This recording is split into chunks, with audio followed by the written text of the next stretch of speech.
Hey everybody, Michael Rand here, trying something a little bit different here on this podcast.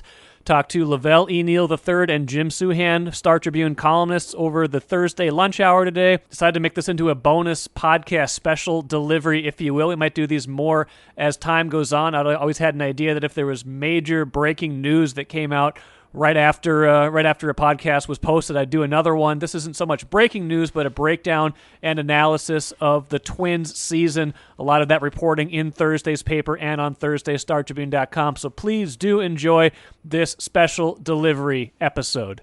Joined here by Jim Souhan and Velle E. Neal III. Both of you gentlemen had pieces on StarTribune.com Thursday and in Thursday's paper, talking about the Twins, which has not been a great, a happy subject anyway. It's been in terms of content, it's generated a lot of stuff for us, but it has not been good news for the Twins. 14-27 at this point in the season. Worst record in the American League, tied for the lowest winning percentage in all of baseball. Certainly not meeting the expectations that we had at the start of the season.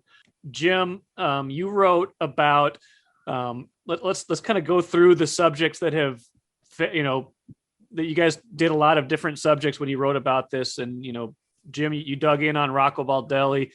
Velle, you dug in on the pitching and, Derek Falvey, and then how they've, managed the pitching this year and brought in the pitching.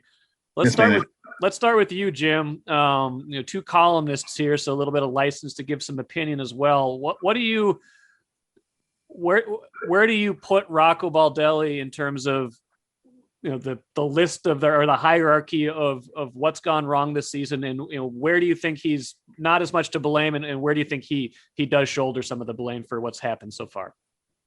Well, the catch with this conversation is I don't like a lot of the things Rocco does, but he's doing exactly the same things he did the previous 2 years.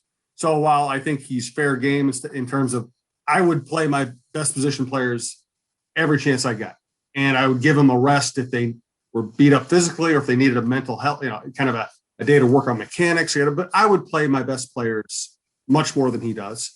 I would try to get more innings out of my starters. I would use fewer relievers. I would ride hot relievers. And Rocco's philosophy is 180 degrees from that. But, it worked for 2 years. He had the highest winning percentage, not only in Twins franchise history, but in Twins and Senators franchise history in his first 2 years as a manager at any level. So while I don't mind second-guessing managers, I've second-guessed every manager I've ever covered, including Tom Kelly, who's the smartest baseball person I've ever met. I think we have to be careful of taking our second-guessing too seriously. Yeah, I can second-guess Rocco every day on lineup, on usage, and all that. But I also have to acknowledge that's exactly what worked for him the previous 2 years. Velle, what about you? You wrote about the pitching, and I'm going to kind of talk about Rocco and the pitching in a certain context here in just a minute. But, as you think about, the development of pitching in particular and how that's hurt them this season in terms of, the guys they have available this year just haven't done what they're supposed to do. How do you evaluate where they are pitching wise, and how much has that contributed to what we've seen so far in the field this year? For background's sake, we have to keep this in the background mind when we talk about the Twins and pitching. Okay. Since the mid 90s, the Twins have produced 4 homegrown starting pitchers that have a WAR over 10. It's Brad Rackey, Matt Garza, Scott Baker, and Kyle Gibson. Okay. Barrios is at 7.8. He'll probably get there eventually. But here's the thing. A franchise cannot sustain success if they're only producing 4 or 5 good starters every generation. Okay. It's not going to work. So when Falvey come over from the Cleveland Indians, he received praise from Terry Francona and all the staff there about how much he helped the pitching in terms of development, strategy, use, and everything. Okay. So Falvey's in his 5th year now here. And we saw it a little bit in the last couple of years. We haven't seen him develop any good starters yet. It looks like they got some good guys at high A. He did not draft Jordan Balazovic. He traded for Yoan Duran. And I'm going to say this too. You get good pitchers by drafting and trading for and buying. There's 3 ways to get a good starter. But if you're not going to spend a lot of money to bring in a quality starter, then you sure as hell need to be able to be better than most teams at developing them. You can't have it both ways. So this season, they relied on two guys with shaky past and J.A. Happ and Matt Shoemaker to prop up the back end of that rotation. And we, as we have seen, those guys have very little room for error. Also, the bullpen does not have someone to shut down left-handers because Caleb Thielbar is a reverse split guy, and lefties are destroying this team. They're having a 931 OPS against the Twins pitching staff, and that's just all-star caliber offense every day if you have a left-handed hitter.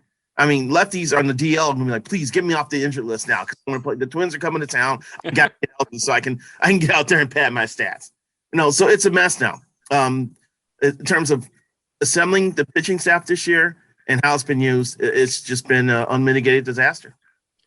So as you think about it, so many things have gone wrong that it's hard to pinpoint like, oh, that's the thing. And that's kind of what the point of the whole series that we did that's on, like I said, on StarTribune.com in the newspaper today is like, there's a lot of different angles to go to, like, yeah, this hasn't worked, or this, this part of it isn't working. As you think about the pitching in particular, what do you think it's more of the plan or the execution of the plan that's been lacking this year? That is to say, are the pitchers just not performing up to the levels that they should be, or was it a flawed plan going in? If it's a little bit of both, which one is more of it? Jim, maybe you first on that. I mean, as you said, when a team plays this badly, it's not just one thing, and it's not easy to fix. I think they're dominoes on both ends. Last year, Maeda was an ace. He was a true ace. He was a Cy Young contender. That bumped Barrios down to being a very comfortable 2. It bumped other people down to very comfortable roles. Maeda has not been good this year. So now all of a sudden your ace is your, fourth best starter? And your fourth and fifth starters aren't very good. And Pineda's missed some time. And, so the rotation is suffering because Maeda has not been who they need him to be. And then the other end, they signed Colomé to basically be their at least tentative closer, at least part-time closer, and he blows up early. And a reminder, one was throwing the wrong base. So it wasn't like every outing just was terrible, but they lost so many games on weird plays. I mean, Colomé throwing the wrong base, Arise throwing 40 feet high to first base. But closer not doing his job, not getting the results. It's kind of like we saw with the Twins in 2018? I can't remember. They had some promising year where Perkins was just horrible in April, and the season was all of a sudden over. Not having I think Column is a good pitcher. He has a very good track record, but not having a sure thing closer just puts you in a position where things can go really wrong. And that's where, like, the White Sox go out and get Liam Hendricks. They say, we're going to go get the best closer we can absolutely get. And even though Colomé has been a good pitcher for us, we're going to let him go by the wayside because it's not really a sure thing. And the Twins did what the Twins so often do and said, hey, here's a guy with a track record who's a bargain, and we can get him. Let's go get him. Well, that's fine. But if you don't have a sure thing pitch in the ninth inning, it's amazing how often other people don't perform in their roles. Mike, there's nothing more demoralizing than having a bullpen that blows leads. When you start losing games late, the last 3 innings, it has a ripple effect throughout that clubhouse. And Rocco has been unable to find the right touch there to get games out. He was really determined to get Colomé back on the horse after he had a couple shaky outings, and I think that he ended up blowing a couple games because of that. But Jim's right. I mean, if Joe Nathan's the closer of this team, everything's different. They may have won 10 more games if they have a proven closer sitting there in the ninth inning who can come in and just blow people away with a great slider and a 95-mile-an-hour fastball. So 10 more games, really? Like that's as much of a domino effect as that? Well, look at how many runs did they give? How many runs did they allowed in the ninth inning? Was it 28-3?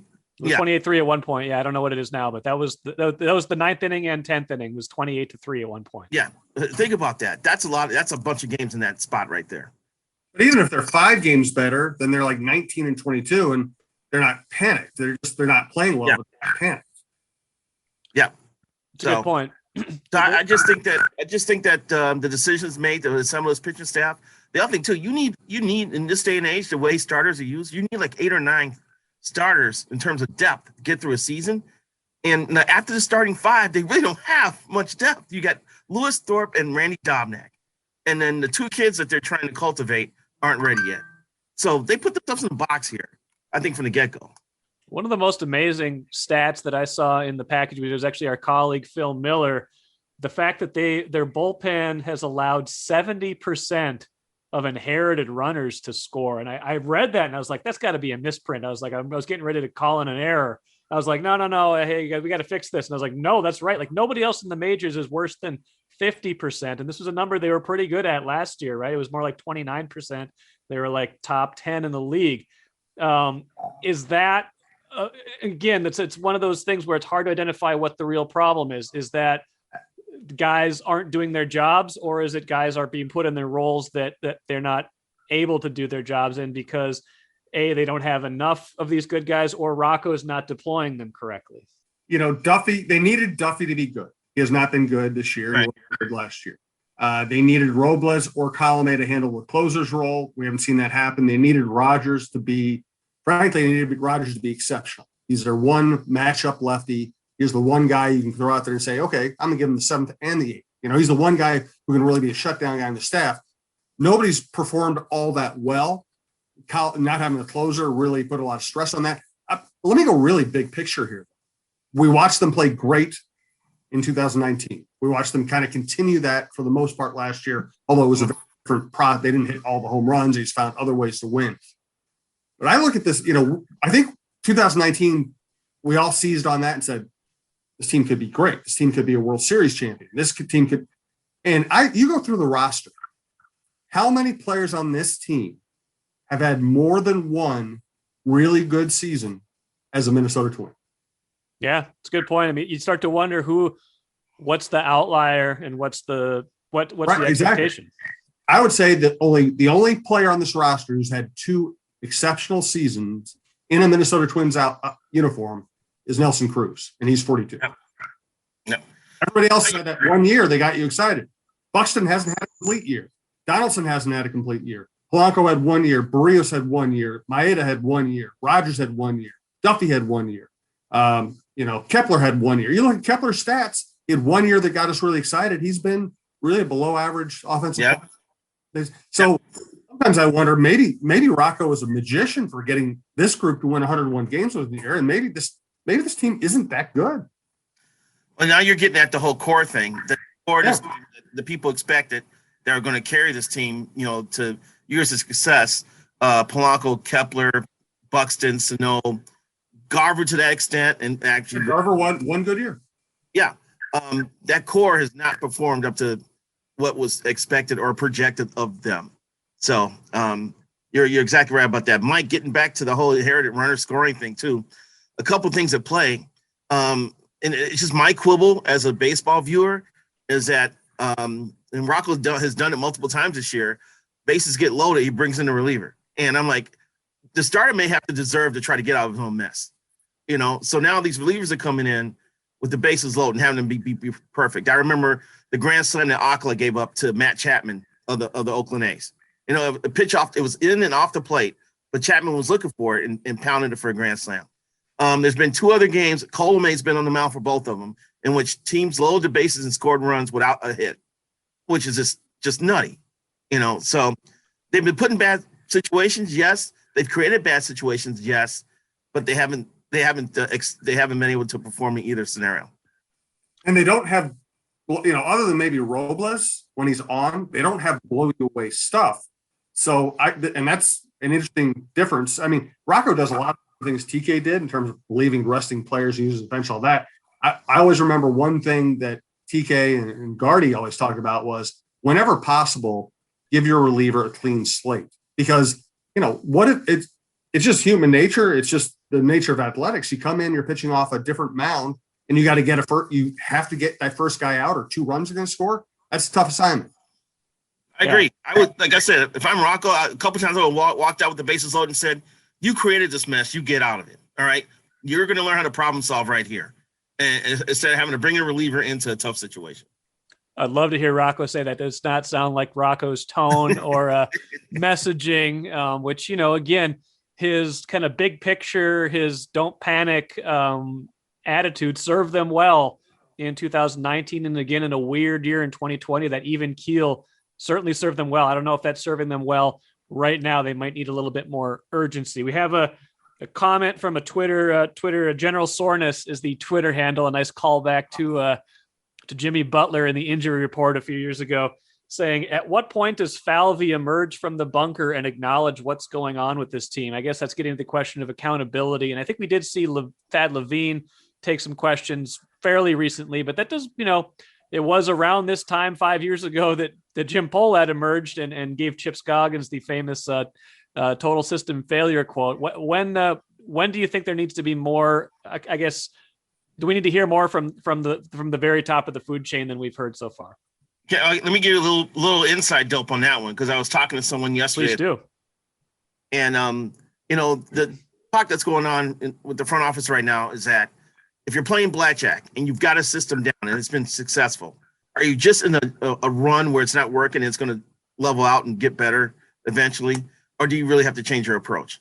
Do you just keep trusting the data that you're driven by, or do you try to find a way to shake it up? And I know that's some of the discussions that's going on with the Twins right now in terms of, especially when it comes to pitching, as far as how they select and sign and utilize their arms. So I know that's the internal talk here recently about their woes. As a journalist, we always crave access. We always want people front and center as much as possible. We want face-to-face. We want people to answer questions. I do have a little bit of empathy for the situation they're in. I mean, if Falvey, they do have to be pretty careful about how they phrase things these days. They can't throw the towel in. It's too early in the season. They probably can't admit that they're looking to trade anybody, and they're probably not, but they don't want to. I mean, Falvey's not going to rip Rocco publicly, So the question is, I think Levine is, Levine's a heck of a talker, right? And he can spin stuff really well. I don't know if Falvey, how he would do in that situation if he would, So I guess, yeah, you like the idea of these people talking. Would we really get anything out of it? I hear what you're saying. And because of COVID and restrictions, we're not able to get in the clubhouse to get more of the players' perspective either. We're at the mercy of who the Twins allow on Zoom to explain themselves or to articulate what the hell's going on. And we can't get in the clubhouse to kind of feel the pulse of the clubhouse, So that's really difficult. Because I think it'd be interesting to get more player input about how things are going right now. To be honest with you, than front office. That's a good point. Another comment from Tim on Twitter saying, why should Minnesota fans care about the Twins this year when they've had Willians Astudillo pitch on multiple occasions? I honestly don't care one ephus for this team, which is kind of a funny comment, but also speaks to the dangerous territory they're in right now. Is not just anger, it's apathy. Like, people are going to start totally tuning this team out when you're not even just kind of bad, when you're really bad. How much do they have to guard against just people just checking out on them entirely right as they want fans to come back? Well, they got to, right now they have the Wild in the playoffs to use as a diversion. And then they're going to have to, it's going to be by the end of the hockey playoffs, or as far as the Wild run, to whenever Vikings camp opens.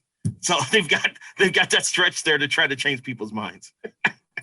I'll just say this. We talk about, this kind of stuff all the time. And first of all, the comments about why should you care about a team that puts Willians Astudillo on the mound to throw 45-mile-an-hour ethos pitches, I actually agree with that. I think it's embarrassing. I think it's really an embarrassment. I think the Twins are the ones violating the unwritten rules of baseball and embarrassing the game, not the hitter who swings at a pitch like that, which is a different topic. But we talk about fan apathy and fan. It's really simple. I've covered a million good Twins teams, a million bad teams. If they're bad, people won't care. If they're good, people will come streaming back to the ballpark immediately. Yeah, that's a good point. Winning cures a lot, as it did in 2019. They probably felt like they were onto something. And, we've talked about this in various formats, but the pandemic hit them at absolutely worst time. It was, it's horrible in so many ways, but in terms of their momentum and trying to get fans in the stands and, putting Target Field, back into a better position. 2020 was a total lost year when there could have been some gained momentum. I'm going to put you guys on the spot, maybe just a tiny bit. And we took so many angles at this story. Is there one overriding thing that you say, this is the reason? I feel like Lavelle, maybe you've identified it as the pitching and especially the bullpen. Is there one reason you would say above all else is what's driving this, to 14 and 27 at this point? Go, Lavelle. Both of you on the spot. All I know is this, is that the offense was sputtering last year, and they won 60% of their games because their pitching staff was fourth in ERA. They were able to pitch around those issues. And you watch teams through the years like Tampa Bay, like Oakland, strong pitching staffs, may not have had the best offenses, solid defense, and they're able to win that way. Now, when you don't have a strong pitching staff, you can't mask those problems. So I just think the problem on the mound has been a big factor for what's going on with this team. You have better pitching. You don't get stung by goofy errors in the ninth inning or missed throws or a lack of offense, and you're able to absorb injuries a little bit better as well. So I just think that's the foundation of to me, my opinion is that that's the foundation of this mess. I would say if we were trying to limit it to one overarching subject, I would say constantly trying to get by with bargains to patch your pitching staff together. Column was a bargain. Robles was a bargain. Happ was a bargain. Shoemaker was a bargain. Every once in a while you might hit on one of those. But so many of these guys end up going back to being who they were, whether it's not very good or injuries or people past their prime. I mean, look at Martin Perez, right? He got us all excited in spring training because all of a sudden they fix his mechanics. He's throwing 97 with a nasty slider. Mm-hmm. And half of that season, he was back to being exactly who Martin Perez is. So if you're going to spend $7 million on a pitcher or $5 million on a pitcher, the market has told you what that pitcher's capabilities are. So I would rather have them, and I don't always go down the Polite should spend more money road, but I would say when you have a team that you think can win big, and that was the expectation coming into this year and coming into last year, getting one or two high level pitchers instead of trying to patch things together with a bunch of people who ended up on the market, for less than $10 million a year is probably the way to go. They offered Zach Wheeler what, $100 million or close to it, and he turned it down and signed with Philly. And so then they turned around and signed Josh Donaldson. What if that had worked out the other way and they had Wheeler? Yeah, I mean, and that's probably they went hard after Darvish. They went hard after Wheeler. They maybe went after some other people we don't know about. And we know what happens when the Twins go after high-level free agent starting pitching. They finish second, which is the same as finishing last. And that's where I question, if you're gonna invest however many millions of dollars in a roster, maybe you should invest however many millions of dollars plus 10% more that actually moves you ahead of your competition. I agree. And when you start winning, you win a couple division titles, it's about continue to add on to that success and build. So you should be looking for upgrades. The best way to build depth is to bring in quality people and push the roster down instead of trying to find these bargains that come in and help buttress the bottom. Good point. I wonder if some of it too is the not overconfidence, but a belief in their own ability to fix guys or I do get the sense that there's a little bit of a smartest guys in the room mentality sometimes where they're like, we'll change their pitch mix. We'll make them slider guys. And then all of a sudden they're going to be more effective. And it doesn't always work. Sometimes a guy's ability is what a guy's ability is. And you can't just add talent, even if you, even if you can do some of these things. I got a couple of Facebook questions I want to get to before we're done here. I'm going to end with one big question for you guys too after this, but Danny wants to know, given the eerie similarities to the Bill Smith era, good first year, God. 2 playoff appearances with no wins, 100 loss season. Why do Falvey, which is the lovely, Derek Falvey and Thad Levine smashed together? Why do they deserve more time with this organization? Nelson Cruz aside, where have they beat the market in finding talent to win via trade or free agency? Where is any player they've drafted, developed, making an impact? Yes, they know analytics, but do they know baseball? I haven't seen anything in 5 years that would lead me to believe that. Harsh. And this is just where I think fans just let their anger overwhelm common sense. Bill Smith came in and rode what had been a pretty strong organization And I mean, I don't know what Bill did other than just kind of roll out the players and the manager who were already there, and that was eventually going to fail, and it did. Falvey and Levine, I do think they're highly intelligent. They've both been with other winning organizations. I think they know how things work. They probably do. I don't know how you can do their jobs and not overvalue your own knowledge and expertise, and so that's always a danger. But they came in with a franchise that was in some trouble. They ramped up to 101 wins in a season, which is hard to do under any circumstances. They continued pretty much winning the same pace last year. And this year, I don't know if it's a market correction. I don't know if it's something they're doing failing. I will also say they traded for Kenta Maeda, who immediately finished second in the side. I mean, that was brilliant. I mean, Terry Ryan went through about a 5-year period where he made more good trades than anybody I can remember. Trading a short reliever for Kenta Maeda, who becomes your ace, that's pretty good. I do. Here's what I agree with, and Lavelle pointed this out earlier. Derek was hired to fix their pitching, to develop pitching, to improve the pitching staff, and that has been hit and miss. Yes, yeah. Good points. And also, too, you have to imagine when Falvey and Levine came aboard, it was basically a mom and pop organization. They had a small group of people that did everything, and the desire was to build out from. It's more of an inside out build than outside in. Even if they've signed Cruz, Donaldson, and traded for Maeda, it's been more of an inside-out build, and that takes time for the fruits of that to develop, especially when it comes to developing starting pitchers, because I think the ones that they really like are just at high A right now, and last year with the COVID pushed everybody back a year, so that affected them, but the research and development department's been built out. There was a disconnect between scouting and development that they had to address when they first came in, and they think everybody's on the same page with that. And the fruits of those efforts aren't always immediate. You know what I'm saying? So there's some parts of this that are going to take time.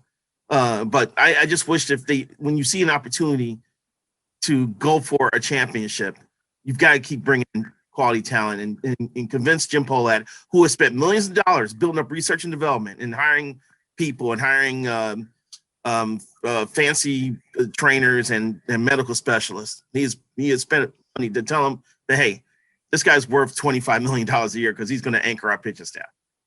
Yeah. And the Pohlads also have spent a lot of their own money upgrading Target Field without going back to the taxpayers, which I appreciate. Yep. But when it comes to the big ticket item, and they signed Donaldson for a while, so it's not like they don't do it at all. It's just that, eventually you're going to need somebody to outpitch the opposition, and the patchwork pitching staff is just going to fail at some point. Let's get to a big picture question. It also incorporates something from Facebook commenter Mark, who wants to know about basically the hitting coaches, pitching coaches. Where do they fall on the blame spectrum here? I guess that brings me to let's finish with this for both of you guys. Good stuff so far. Thanks everybody for your questions and for joining us here. Let's imagine. Maybe not even the 14 and 27 pace. Let's imagine this season doesn't get turned around in a meaningful way. Let's say they muddle along. Maybe they're closer to 500 for a while, but or even they get it's a little bit worse than that. How drastic of a move do you imagine could come this season? Is it a couple of trades of veterans? Is it a bigger roster overhaul? Is it people losing their jobs? Whether it's on the coaching staff, whether it's in the front office. Like how far do you think this goes? Based on how bad it's been and how bad it could be? Well, who has trade value on this team? Cruz could help a contender at the deadline, but he has to be American League only. Who else would have good value? Buxton. Teams know he breaks down. Barrios should be part of the solution, not the problem. So I don't know as far as drastic moves at the trade deadline they can handle, or what they can do during the offseason. Because people see the same players that Twins fans are seeing. They see that Kepler's not hitting. They see that Polanco, is not the smoothest defender. They see Arias may not have a position. They see that stuff. So in terms of coaching staff, I think Wes Johnson's very smart. I think he's a good pitching coach. I do think he hasn't found the right way to kind of get some of these guys to be the best versions of themselves. I personally think that they miss James Ralston a lot. I think Ralston was a very good hitting coach. I think he had his message to players resonate with them well. And I think he got the most out of them. And that's not clicking right now. It's going on 2 years now. So I do think that's one spot they definitely could possibly see a change in. I agree on Rowson. I also agree that there aren't a lot of people on this roster that you could trade or would trade that would bring much back. My guess is they would hope, if it continues to be a lost season, they would hope that Colome, Robles, guys like that get hot in July so they can trade them for something. This organization has had its success, especially in the Terry Ryan years, trading for unknown A-ball prospects and having them turn into Joe Nathan or Johan Santana or whoever. So that's it's not an exciting path to go down, but it can be effective over time. I'll make this my last thought for the day, or at least my last thought in this segment. We all know what's wrong, right? And there are a lot of things wrong. And we know that if you play as badly as this over a long period of time, a lot of people will lose their jobs, players, coaches, whatever. I still think that if they get Buxton back healthy, if Kirilloff comes back healthy, if they stop playing 4A players, that I've never heard of before, if they just get decent starting pitching and Maeda straightens himself out and somebody starts closing games differently. And that sounds like those aren't really unreasonable things.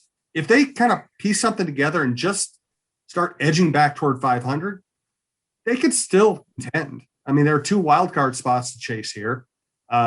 It wouldn't be out of the realm of possibility for them to get back into contention at some point.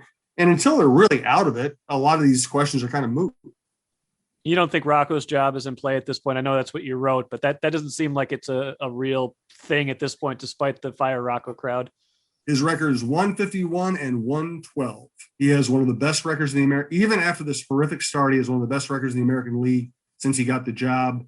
I can't tell you that, Rocco and the front office are in lockstep on everything, but they meet every day. They talk everything through. Mm-hmm. I can't imagine Rocco getting fired. And, I'd have to see something really dramatic for them to fire Rocco this year. It would have to be some clear message that he lost the entire team or that he was defying the front office.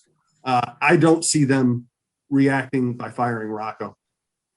And, Rocco has been selected as the most handsome manager in baseball. Which is all that really matters. How can you get rid of a good-looking guy like Rocco?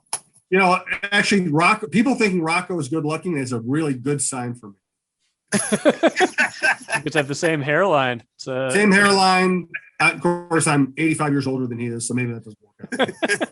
Well, maybe that moment of levity is a good place to finish. Thanks, everybody, for your questions and for listening along with us. And we'll do this again. Velle E, Neal III, Jim Souhan. Thank you, guys, and we'll do this again down the road, all right? Thanks. Sounds good. Thanks for having me. That'll do it. Like I said, we'll be back Friday with a lot of other good content, including breaking down Game 3 of Wild versus Vegas. Thanks for listening to Special Delivery. Hope you checked out Thursday's regular edition as well with Chip Scoggins and Chicken Fingers 69. Hope you've been listening all week. Leave a rating, write a review on Apple, iTunes, wherever you get your podcast. Sure does help me. And we'll catch you again later.